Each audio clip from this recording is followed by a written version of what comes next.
Okay. Yeah. So shall I start then? Okay, how do I define content marketing? It's a great question. I think how I would define content marketing from a John Brown perspective would really be how we lead with editors. So we're an editorially led business. So we employ some of the very finest editors around the world, working across different sectors, so whether it be food, fashion, home, etc. And what we find is those editors are often very well known in their own markets. So they're often on TV locally or write for national newspapers, and then we'll employ them and they'll come and work full time for us.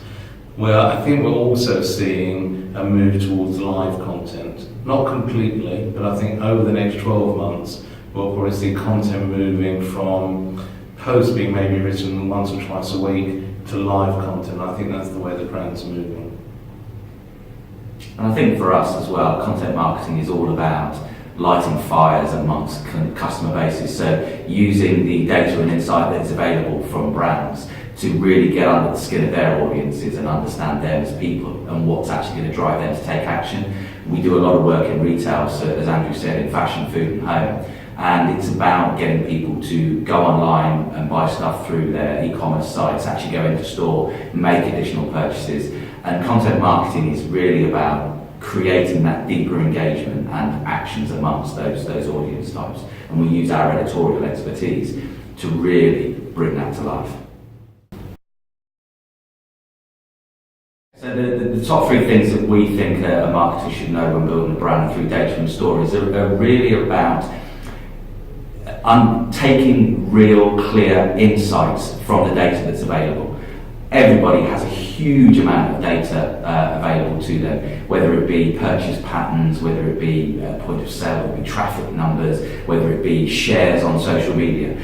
But where we come from is about distilling that data into three key content levers that actually are the triggers that will cause customers to take action, and using them as the grounding to brief in our editorial guys to actually then create the narratives that brands can use to sort of drive their stories.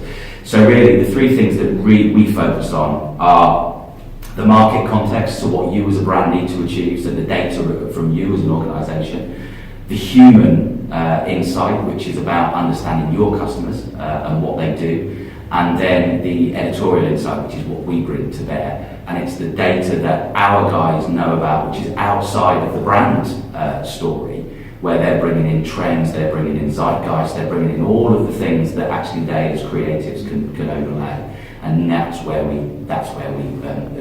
our specialisms lie. What I'd add to what Chris would say is, I'd probably challenge marketers a bit, which is sort of probably where I come from. So I challenge marketers to think slightly differently. How do they stand out from the crowd? Would be number one. So having a good look at what their competitors are doing, and that's often what we all do. How do we then do things differently for their customers, but is actually driven at their customers? And I think the other thing is, how is it driving bottom line profit? So a lot of what we're doing is we might be producing what I would say is the world's best content, but is it driving a commercial strategy as well? So a lot of people talk about content strategy, and what we'll talk about with marketers is commercial strategy as well. So we believe that our creative, tied with the data that we get from a number of the brands we work with Idemsu, so the two things, great data and the content, will actually drive real measurable responses in terms of bottom line profit.